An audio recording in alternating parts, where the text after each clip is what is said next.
今度は僕の番だ。この程度か。ほりゃ終わらせる。羅漢光サッパーの程度か。無駄だ雑魚が。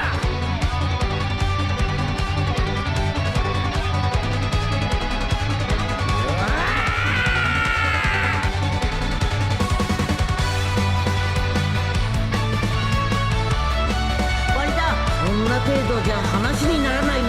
僕の勝ちだ。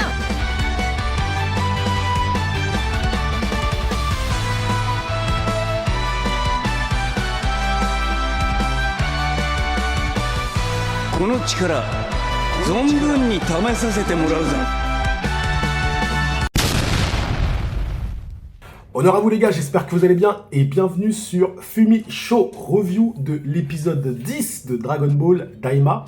Et comme je l'avais dit les frérots, on a accepté que l'épisode 9 soit un petit peu moins bon parce qu'on a eu un épisode 8 incroyable. Mais par contre, on n'aurait pas toléré un épisode 10 du même niveau que l'épisode 9, parce que évidemment tu peux pas nous donner des épisodes 9, voilà, enfin du moins des épisodes du niveau de l'épisode 9 tout le temps, parce que ce n'est pas admissible pour une œuvre telle que Dragon Ball. Mais on pouvait bien comprendre qu'après l'épisode incroyable qu'on a eu avec le 8, les mecs se reposent un peu pour l'épisode 9, c'est pour ça que l'épisode 9, moi je lui ai donné la note de 6 ou 7 sur 10 je crois, mais voilà, c'était gentil dans le sens où je comprends qu'il y a voilà, on peut pas tout le temps avoir des épisodes de ouf, faut pas non plus exagérer, tu as aucun anime qui te donne ça, donc on va pas le demander à Dragon Ball, ça serait vraiment avoir la mémoire courte.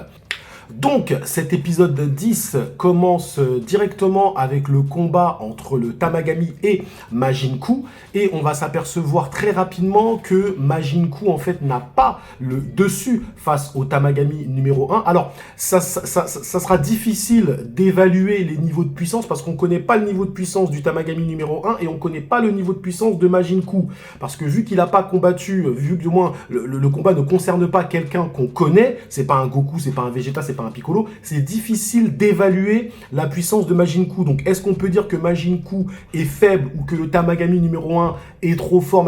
On ne sait pas encore. Alors on peut faire quelques estimations, mais c'est difficile d'affirmer au final que Majin Buu est faible ou que le Tamagami numéro 1 est super fort par rapport aux autres. On ne sait même pas s'il y a une forme d'échelle de puissance entre les Tamagami, le 3, le 2 et le 1. Est-ce que le 1 est plus fort que le 2, etc.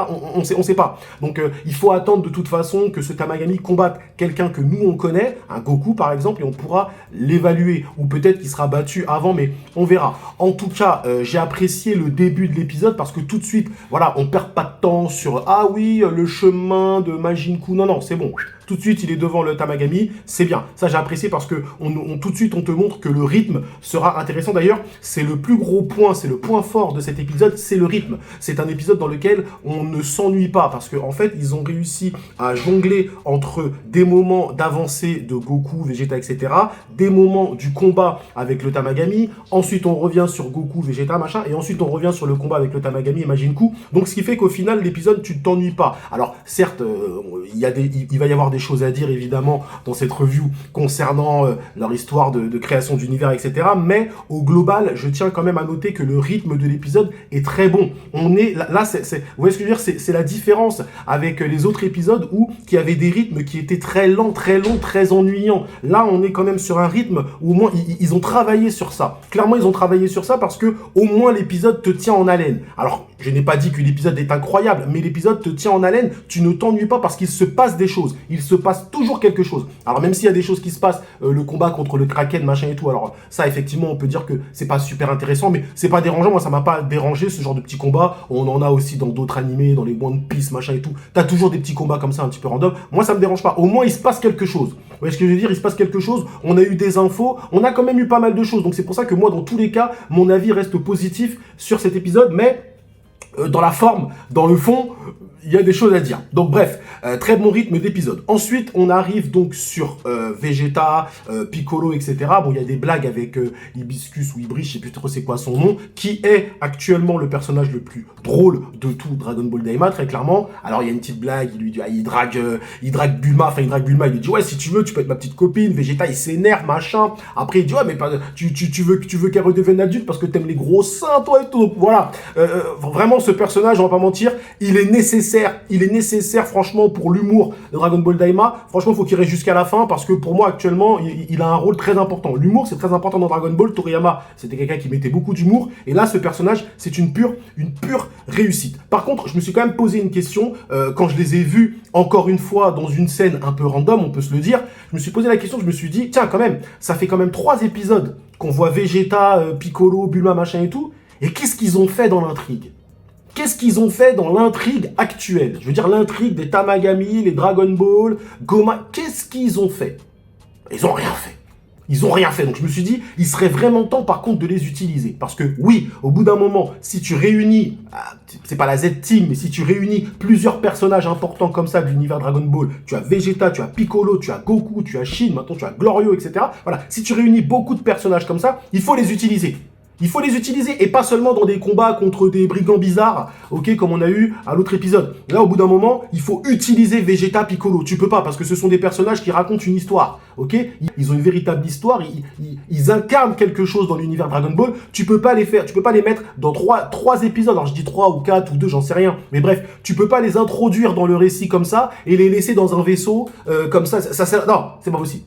C'est pas possible. Tu regardes, tu reprends les arcs dans Dragon Ball, tu prends l'arc Namek, Vegeta faisait toujours quelque chose, il était toujours dans son truc, recherche des Dragon Ball, combat et tout. Gohan, Krillin, ils faisaient aussi quelque chose, ils allaient combattre de leur côté, et après ils se rejoignaient avec Vegeta, etc. Donc voilà, il y avait quelque chose. Tout le monde servait à quelque chose. Et même Goku, qui lui était en train d'arriver, était en train de s'entraîner, il avait un rôle, on attendait l'arrivée de Goku. Même la Z-Team, qui était dans l'autre monde, ils étaient en train de s'entraîner. Ok, alors dans la version manga, c'était moins développé évidemment que dans la version animée, mais voilà, même eux, ils étaient en train de faire quelque chose. Donc là, on peut pas nous dire que Vegeta et Piccolo sont là, ça fait 2-3 épisodes qu'ils sont là, ils font rien, ils sont dans un vaisseau, ils sont là, machin, ils sont volés. Ah, c'est bon, au bout d'un moment, faut les utiliser. Mais visiblement, l'épisode 11 va répondre à ma problématique, mais attention, je mets quand même des guillemets dans ce qui va se passer. J'ai peur de l'épisode 11, je vais vous dire pourquoi. Brefons. Majin Buu, on découvre un peu le style de combat de Majin Buu. Alors j'ai trouvé que son style de combat c'était un peu genre un sorte de Sabaimen plus. C'est-à-dire que bon, déjà il peut pas s'étirer, il faisait pas comme Majin Buu. En fait ils ont essayé de cumuler, je pense, le style de combat d'un Majin Buu, la folie un peu d'un Majin Buu, mais je parle de Kid Buu, hein, d'accord. Ils ont essayé de cumuler la folie d'un Kid Buu, le côté un peu marrant de Kid Buu lorsqu'il combattait, avec le style d'un Saiyaman. Bon voilà, j'ai pas trouvé ça extraordinaire, franchement, sa façon de combattre. Moi je m'attendais à ce qu'il puisse s'étirer, ou peut-être quelque chose, ou enfin qu'il ait une caractéristique particulière. Là c'est vrai que le côté décevant de ce Majin Buu, c'est que il n'a aucune technique spécifique. C'est-à-dire, il n'a vraiment rien de différent d'un combattant random. C'est-à-dire, qu'a-t-il fait comme technique qu'on va retenir? Qu'a-t-il fait? Tu prends n'importe quel ennemi dans Dragon Ball, tu prends par exemple Majin Buu, tout de suite on a vu, ah, il a quelque chose de particulier, il y a quelque chose de particulier avec son corps. Ok, son corps s'étirait, machin et tout, machin, il arrive à se régénérer, etc. Ok, tu prends même Cell, d'accord, tu prends même Cell dans l'arc Cell, l'arc des cyborgs et tout, ok, il avait cette capacité d'aspirer les terriens, etc., de grandir en puissance, etc., il devait, machin, voilà, il avait quelque chose. Il avait quelque chose. Tu prends Freezer pouvait évoluer, etc. Machin, voilà. Bon, après, attention, t'as des ennemis qui n'ont pas forcément de caractéristiques, on va dire, extraordinaires. Mais même, tu prends Piccolo Daimao, lui aussi, il avait des techniques spécifiques. On a compris tout de suite, il arrivait à sortir d'autres démons, etc. Je sais plus comment il les appelait d'ailleurs. Bref, il arrivait il arrivait à reproduire, à créer des enfants. Voilà, il avait quelque chose. D'accord? Il y a toujours une petite technique où on se dit, ah, il peut faire ça. Tu prends les cyborgs. Ah, ils ont l'énergie infinie. C'est ce que je veux dire. Et après, C19 et C20, eux, ils arrivaient à aspirer l'énergie. Ouais, ils ont quelque chose. Après, attention, tu as des ennemis qui n'ont pas, de technique particulière. Ils sont juste forts. D'accord. Ok. Mais là, lui, il est pas fort. Du moins, pour l'instant, on le présente comme antagoniste qui doit progresser. Ok. Et il n'a aucune technique. Il n'a rien montré de particulier. On se dit pas, ah, lui, on va le retenir pour ça. Vous voyez ce que je veux dire? On retient les ennemis dans Dragon Ball par leur charisme, etc., mais aussi par leur technique. Par le fait qu'ils arrivent à assimiler peut-être des techniques ou faire des choses particulières. Là, lui, Majin Buu, il a montré un style de combat qui était, désolé, vraiment oubliable. C'est oubliable. Il se bat, ok, il envoie des boules vertes, et c'est tout. Et c'est tout. Moi, je m'attendais, je me dis, mais quelle est sa technique? Peut-être que ça va être lié à l'acide, parce que je me rappelle que les Cybermen, eux, à un moment, ils balançaient de l'acide. Je me suis dit, peut-être que ces boules de ki vont avoir quelque chose de néfaste, enfin, quelque chose, un truc, quelque chose. Ben non. Alors, il se bat, il se bat, bon, ok, il essaye de faire des postures, bon, il essaie d'être un peu marrant et tout, comme le Majin Buu, mais ça fonctionne pas, parce que, en fait, Majin Buu était diaboliquement marrant. C'est-à-dire qu'il avait ce côté un peu vraiment néfaste. Ok, tu le voyais rigoler, il te faisait rigoler, mais tu sentais qu'il était néfaste. Lui, tu sens que c'est plus un clown. Ok, donc après, qu'ils essayent de copier un peu Majin Buu et de le coupler avec un Cyberman, l'idée est pas mauvaise, mais il faut développer, il faut lui donner quelque chose. Il faut lui donner de l'épaisseur, parce que là, pour l'instant, il n'a rien. Mais vraiment rien. Il n'est pas super marrant, ok. Bon, voilà, bon, ok, ses techniques sont oubliables. Bon voilà, et pour l'instant, il est pas au niveau. Mais ça me dérange pas qu'il soit pas au niveau. Je vais vous expliquer d'ailleurs pourquoi. Mais voilà, c'est ça que je tenais à dire sur ce Majin Buu. C'est plus ça qui m'a déçu. C'est que si ça s'arrête à ça, bah il est vraiment oubliable. Il est vraiment oubliable. Je veux dire, qu'a-t-il fait? Ok? Et tu peux même le faire perdre et nous montrer une technique particulière. Et nous, on peut se dire, ah ouais, cette technique, elle est quand même gênante. Il a perdu, mais cette technique, elle est quand même gênante. Mais il a rien.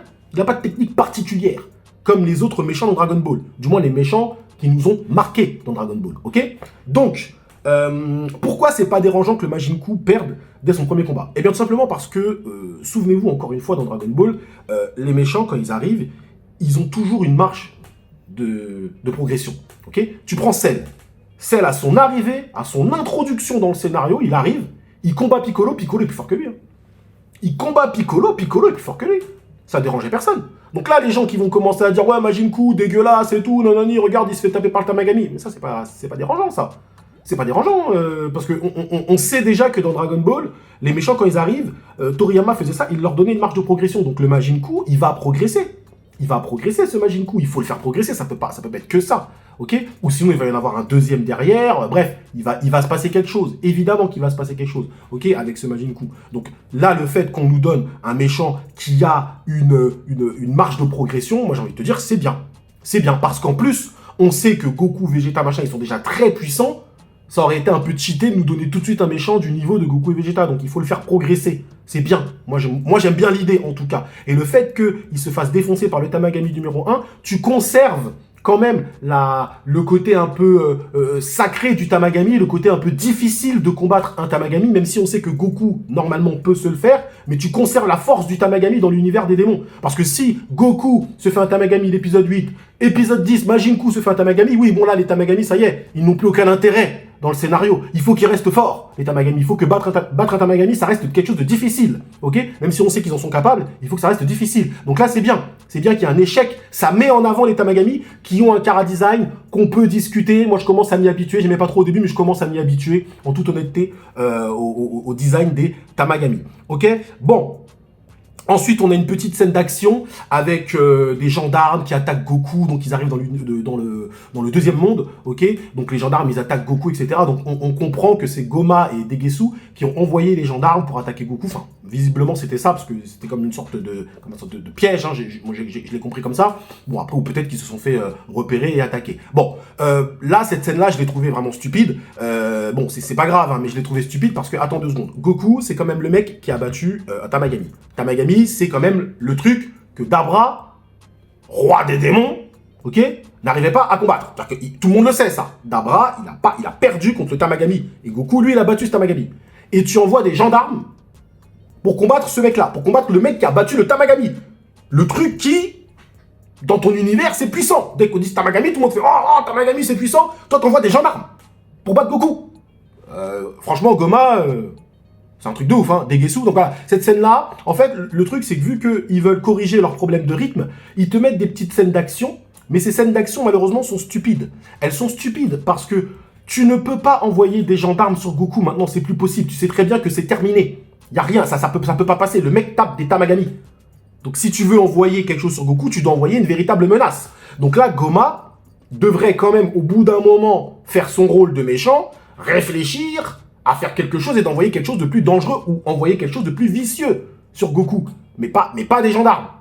Parce que il a battu des Tamagami. Tu le sais. Tout le monde le sait dans l'univers. Donc, enfin, dans le monde des démons, ok? Donc, parce que ça fait du bruit.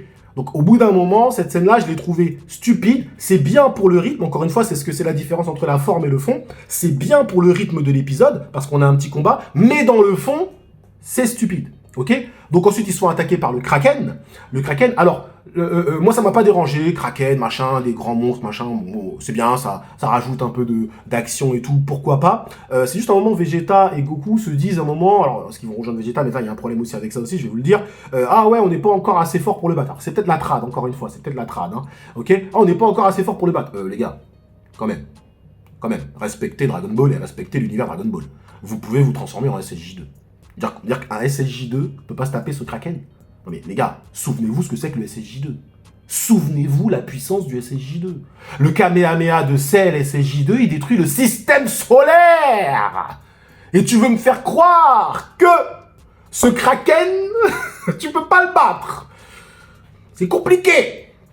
C'est compliqué. Donc au bout d'un moment, voilà. Je veux dire, voilà. Donc ça, non. Ça, non, je suis désolé, le Kraken, non. C'est encore une fois bien dans la forme, parce que, bon, bah voilà, ça fait un petit peu de combat, mais dans le fond, voilà, ok? Il y a la scène où Pansy fonce dans la bouche du Kraken pour récupérer la Dragon Ball. Je vais vous dire pourquoi ça, c'était pas mal. Et ça, c'est plus dans le développement scénaristique du groupe. Et oui, les gars, il faut avoir l'œil affûté, Sharingan en action. En fait, cette scène-là, elle est juste mise là. Ils ont juste mis cette scène pour te montrer encore une fois qu'ils étaient tous en PLS de voir Pansy mourir. Et notamment Glorio. Regardez bien la tête de Glorio. Glorio, petit à petit, s'accroche vraiment au groupe. En fait, toutes ces petites scènes-là, comme la scène de l'épisode 9, hein, où il a checké avec Pansy, etc. Je pense même, il y a un lien entre Glorio et Pansy qui est en train de se nouer, un lien, je pense, fraternel, ok? Et toutes ces scènes-là nous montrent que le groupe est vraiment soudé. Et oui, ce qui fait que la trahison de Glorio sera difficile. Il va les trahir, c'est sûr, mais elle sera difficile pour lui. Parce qu'il va se remémorer tous ces moments-là. Il va dire, ah ouais, le moment où j'ai eu peur de Pansy, Pansy est mort, j'ai eu peur au moment où machin, j'ai eu, voilà, le moment où il a checké Pansy, etc. Voilà, tous ces moments-là sont importants dans le développement scénaristique de Glorio et du groupe en général. Donc, c'est pas si inutile que ça. C'est pas si inutile que ça, encore une fois. Parce que le moment où Glorio va trahir, ben, il faut que toi, tu puisses te dire en tant que spectateur, putain, mais ils étaient bien ensemble pourtant. Ouais, c'est chaud et tout. Ben, ouais, mais si on te montre pas des scènes comme ça, tu peux pas te dire ça. Et oui, donc cette scène-là n'est pas si inutile que cela. Ok? Alors, Goku arrive. Alors oui, il y a un moment où Goku, donc ils arrivent sur Namek, je crois, sur la Namek version monde des démons. Enfin, la véritable planète Namek d'une certaine façon, ok? Et Goku sans Vegeta, etc. Alors, il y va en volant. Pourquoi il se téléporte pas? Enfin, je veux dire, au bout d'un moment, si Goku ne peut pas se téléporter dans le monde des démons, il faut nous le dire. Il faut nous le dire. Mais on l'a vu, là, il l'a fait dans un combat. Il l'a fait. Ok? Donc ça veut dire qu'il peut se téléporter. Donc pourquoi il se téléporte pas? Donc les auteurs ont oublié la TP de Goku. Il peut se téléporter. Pourquoi il lui dit, bah attendez, j'y vais. Chut, téléporte-toi. Tu es Goku, tu es Sangoku. Attends. Bref, un peu bizarre, encore une fois. Ok. Ensuite, bon bah c'est la défaite officielle de Majin Buu. Ok, c'est sa défaite officielle. Comme je vous l'ai dit avant, c'est difficile d'évaluer les niveaux. Si je devais faire une évaluation, ok, en se basant sur le fait que le Tamagami a à peu près le niveau du Tamagami numéro 3. Donc le Tamagami numéro 1 a à peu près le niveau du Tamagami numéro 3, peut-être un peu plus puissant. Je le mettrais donc à un niveau SSJ2, d'accord? Ce Majin Buu a fait un combat, mais tu sens qu'il était quand même dépassé. Donc ce Majin Buu serait pour moi un SSJ1++, full power peut-être, ok? Et encore un peu en dessous, ok? Un peu en dessous d'un SSJ1 full power. Ok, pour moi, c'est le niveau de ce Majin Buu à peu près. Ok, si on part du fait que lui, c'est un SSJ2, SSJ2, tout petit peu plus puissant que le Tamagami numéro 3, donc je dirais un SSJ1 full power, tout en sachant que ce Tamagami, on sent qu'il s'est pas battu à fond. Clairement, il était là, il lui a donné une leçon, donc je pense qu'il a encore une marge, un petit peu de progression de puissance. Donc voilà pour moi, SSJ1, même SSJ1 full power, ça me paraît beaucoup pour ce Majin Buu. Je dirais SSJ1, niveau Super Vegeta, peut-être un truc comme ça. Bref, alors, concernant cette histoire de création des univers que Shin Nahare est en train de nous narrer, justement, qu'est-ce que j'en pense? Je dis quand même, ok, c'est bien parce qu'on étend le lore de Dragon Ball, parce que là, on t'explique au final, on t'explique que les univers ont été créés par Remus, d'accord, à la demande d'Abura. Abura, le roi démon, bienveillant, bon, roi démon bienveillant, bon, bref, pourquoi pas, ok. Donc le roi démon demande à Remus, alors, dans la trad, ils ont mis ordonne. Ça m'étonnerait qu'un mec, un roi démon, ordonne quelque chose à un mec capable de créer des univers. Déjà, ça m'étonnerait. Parce que si on dit que c'est un roi démon, c'est-à-dire que c'est un peu l'équivalent de Dabra, si tu veux, peut-être plus puissant, hein, ok, qui demande à un Zeno. Donc on se calme un peu, mais bref, ça c'est la trad, je pense. Ok, donc on a ce Abura, roi démon bienveillant, qui demande à Remus de créer des univers. Ok, donc Remus, lui, crée des univers, donc dont l'univers 7 et tout, enfin tous les univers, d'accord. Donc ce qui fait que d'une certaine façon, là on comprend, donc ça raccroche avec Dragon Ball Super, parce que c'est Dragon Ball Super qui a intégré les histoires d'univers 1, univers 7, etc., etc. Donc là on t'en parle un petit peu avant, donc ils étaient au courant avant, d'accord, mais c'est vrai que c'était pas, là ils n'ont pas hiérarchisé les choses. Dans Dragon Ball Super, c'est très encadré, univers 1, 2, 3, 4, machin et tout, voilà. Enfin, et après on te dit que Zeno, lui, a détruit des univers, etc. Donc Zeno doit avoir un lien avec Remus, ok. Bon, peut-être que Remus est le père de Zeno, alors je trouve ça assez étonnant que Zeno puisse avoir un père, parce que pour moi Zeno c'est un peu cette entité-là, voilà. Même Remus, quelqu'un capable de créer des univers, il peut mourir comment lui? Comment tu fais pour tuer un truc comme ça? Bref, en tout cas, donc Remus est très certainement lié à Zeno, ok. Et donc au final, les univers que Remus crée, vu qu'il est lié à Zeno, peut-être que Zeno, lui, peut les détruire parce que ils sont liés. Peut-être que Remus et Zeno, c'est peut-être même la même personne, j'en sais rien. Enfin bref, il faudra tôt ou tard nous expliquer le lien entre Remus et Zeno, de toute façon. Mais il y a un lien, ça me paraît évident. Mais donc on apprend au final que l'univers des démons, des magines, et en fait le monde des démons était là avant celui des humains. Donc on apprend que les premiers à être là, c'était les magines en fait. On est bien d'accord, parce que Abura il demande à Remus, et Abura lui c'est un démon, il demande à Remus d'étendre. Ok, donc et en fait finalement les humains tout ça ne sont que des conséquences des métissages, je sais pas comment tu peux appeler ça. Donc ok, et on apprend que les Glint eux étaient très proches de Remus, et les Glint eux ils naissent dans des arbres, etc. Je crois 5 arbres, et ces arbres il y en a plus, donc en fait en gros, eux ils sont voués à l'extinction. Mais en même temps bon, ils vivent des millions d'années, donc bon, l'extinction c'est modéré, hein. Alors ça étend le lore, ça étend le lore de Dragon Ball, et évidemment ça raccroche un peu les wagons avec Dragon Ball Super. Je dis bien un peu, parce que ça amène aussi beaucoup plus de questions que ça amène de réponses. Bah oui, parce que derrière nous on sait qu'il y a les anges, il y a les Akaishin après qui sont liés aux Kaioshin. À quel moment ça arrive? Est-ce que ça arrive après? Enfin ça arrive sûrement après. Ok, donc là on doit être bien avant les Akaishin, parce qu'on parle pas encore des Akaishin, ok. Et ils peuvent pas en parler parce que les Akaishin on apprend ça dans Dragon Ball Super.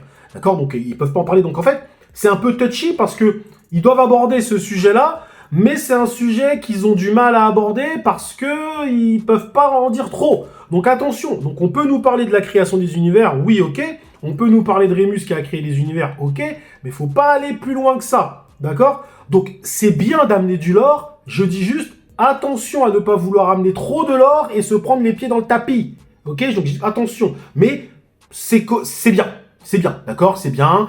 Et encore une fois, donc ça canonise vraiment à 100% Dragon Ball Daima. Alors c'était déjà 100%, mais là c'est 120%. Et Dragon Ball Super, ça le canonise, mais attention, parce que ça peut le décanoniser aussi. Sur une petite phrase, ça peut le décanoniser. Donc attention, ok.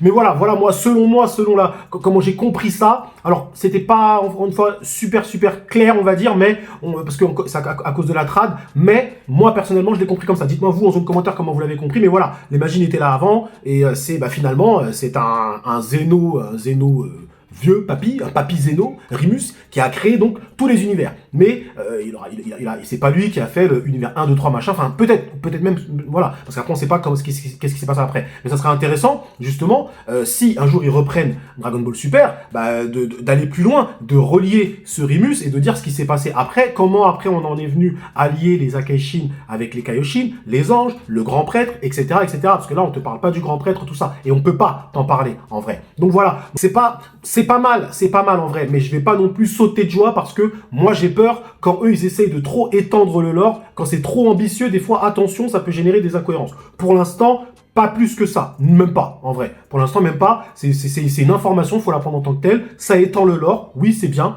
Et attendons de voir la suite. Et par contre, ce que j'apprécie surtout dans tout ça, c'est le fait que vraiment la race de Shin, les Clint, sont vraiment, eux, par contre, développés. Eux, on peut vraiment dire qu'on les a développés dans Dragon Ball Daima. Franchement, à ce niveau-là, c'est bien parce que c'est centré, oui, certes, on suit Goku et tout, ça gêne personne, on est bien d'accord, parce que c'est Sangoku, ok. Mais derrière, l'entourage de Goku, notamment Shin, est développé. On ne peut pas dire que Shin n'a pas été développé. Au contraire, c'est même lui qui nous donne des informations sur lui-même et sur sa race. Donc ça, je trouve ça vraiment, vraiment pas mal. Franchement. Donc voilà, un lore qui s'étend. Attention, mais un lore qui s'étend. Ok, attendons de voir la suite. Attendons de voir la suite parce que ça amène quand même pas mal de questions. Et ça répond pas forcément à beaucoup de questions, mais ça amène des questions intéressantes à l'univers Dragon Ball, ok. Ensuite, après ces infos, moi je me suis posé une question, c'est que, alors ils sont encore dans leur avion, ils remontent dans l'avion et tout, mais ils ont dit eux-mêmes que dans cet univers-là, dans ce monde-là des démons, l'air n'est pas lourd, donc ils peuvent voler. Donc ils sont tellement attachés à vouloir les faire voyager dans un vaisseau, ok, qu'ils ont oublié qu'on est dans Dragon Ball. Je veux dire, ils peuvent voler à une vitesse, normalement... Excusez-moi les frérots, SSJ2, il fait le tour de la Terre en 2 secondes. Excusez-moi, donc, là encore une fois, fais-les voler, ils s'en vont, c'est bon, on est dans Dragon Ball. Ils se déplacent en volant, ça choque personne, ok. Et si la Pansy, elle n'arrive pas à suivre, il la prend, allez, boum, et ils foncent, Bref, en tout cas, voilà, ils sont tellement attachés à ce côté un peu enfantin, on les fait voyager dans un vaisseau, qu'ils en oublient que, oubliez pas, les gars, c'est pas parce que vous les avez fait rajeunir qu'on est toujours dans Dragon Ball, ok. Donc bref, ok. Ensuite, on voit Neva, qui arrive avec un air un peu malicieux, méchant, mais il y a très peu de chances que Neva soit en fait un méchant, parce que quand on réfléchit bien, Neva, c'est lui qui a créé les Tamagami. Les Tamagami, tu vois bien que ce sont des gens qui sont vertueux. Voilà, il y a de l'honneur dans le combat avec les Tamagami. Donc, Neva, si c'était vraiment un méchant, néfaste, machin et tout, il n'aurait pas créé des Tamagami aussi vertueux. Vous voyez ce que je veux dire? Les Tamagami sont là pour vérifier si tu es digne, ok? Donc, Neva, il a mis une forme d'honneur, ok? Dans les Tamagami. Donc, si Neva a créé des Tamagami, on me dit que Neva, il est méchant. Je dis, bah, pourquoi un méchant crée des choses qui sont vertueuses, honorables? À voir. Mais voyons voir le rôle de Neva à ce niveau-là. Ensuite, dans l'épisode, donc dans le prochain épisode, l'épisode 11, on a le combat donc Vegeta versus Tamagami, je crois, numéro 2, je pense, parce qu'il a des nuances, lui, je crois. Bref. Et moi, si je me trompe, peut-être, je vous en zone commentaire. Ok. Donc, Vegeta va visiblement combattre le Tamagami numéro 2. Et moi, à ce moment-là, je vous dis pourquoi j'ai peur. Parce que dans Dragon Ball, vous le savez, on aime bien utiliser Vegeta comme faire valoir de Sangoku derrière, ok? Ou du moins, à chaque fois, il a été utilisé comme tel, Vegeta. C'est-à-dire qu'il sert de sparring partner, ok? Et ensuite, ah bah tiens, voilà, une fois que t'as bien combattu, t'as fait un truc sympa, mais derrière, c'est pour Goku. Non, là, j'ai peur, le fait de voir Vegeta combattre, je me dis, j'espère que Vegeta va vraiment se faire ce Tamagami numéro 2, d'accord? Et au pire des cas, parce qu'on sait qu'il y a une deuxième épreuve, derrière, au pire des cas, peut-être, l'épreuve peut-être un peu plus intellectuelle, Vegeta échoue, mais... Même ça serait compliqué parce que ça voudrait dire qu'il n'est pas totalement digne. Et après, si tu fais combattre quelqu'un d'autre, ça veut dire qu'il doit recommencer normalement les 2 épreuves. Si Piccolo arrive derrière, bah Piccolo doit recommencer, pour moi, à partir du combat, du premier combat. Parce que tu es peut-être digne intellectuellement, mais tu n'es pas digne physiquement. Et oui, donc c'est pour ça que si Vegeta se fait le Tamagami numéro 2, c'est que Vegeta passe l'épreuve 1 et l'épreuve 2. Vous voyez ce que je veux dire? Donc, et j'ai pas l'impression qu'ils vont faire ça. J'ai l'impression que Vegeta va peut-être battre le Tamagami, mais peut-être, il y a un moment donné, il va échouer, et ce sera pour Goku, ou un truc, je sais pas. Alors moi, ce que j'aimerais bien à ce moment-là, ce soit pour Piccolo, mais ça voudrait dire que Piccolo bat aussi le Tamagami. Donc là, il y a un truc, moi, ça me fait peur. Je vous dis franchement, ça me fait peur. Pour moi, ce que j'aimerais voir, en toute honnêteté, c'est Vegeta qui bat le Tamagami, épreuve 1, épreuve 2, et fin de l'histoire, on n'en parle plus. Mais j'ai pas l'impression qu'ils vont faire ça. On verra en tout cas. On verra les frérots. Donc voilà, je dis quand même... Attention pour cet épisode 11, qu'on n'utilise pas, parce que si t'as fait venir Vegeta dans le monde des démons avec Piccolo machin, pour lui faire perdre des combats face à des Tamagami, donc voilà, le fais pas venir, franchement, clairement, on verra. Et c'est pas, voilà, moi Vegeta, c'est un personnage que j'aime bien, donc voilà, c'est juste que, et j'aurais eu la même réflexion pour un Gohan, pour un Piccolo, c'est des personnages qui sont importants dans l'univers Dragon Ball, donc il faut bien les utiliser, ok? Si tu fais combattre Vegeta, ne le ridiculise pas, clairement et simplement, ok? En tout cas, les frérots, voilà mon avis sur cet épisode, un épisode pas mal, correct, je lui donnerai un petit 7,5, 8 sur 10, ok? sympathique, correct, sympathique. Voilà les frérots. Merci à vous pour d'avoir suivi cette revue jusqu'au bout. Prenez soin de vous et que l'honneur soit avec Majin Ku, le pauvre. 今度は僕の番だ。この程度か。ほら終わらせる羅漢光サッマー。の程度か無駄だバコが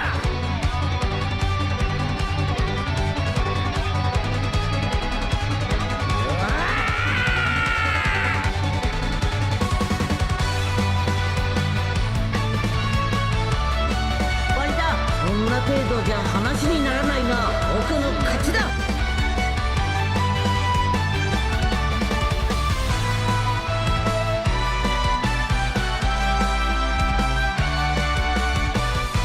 この力存分に試させてもらうぞ。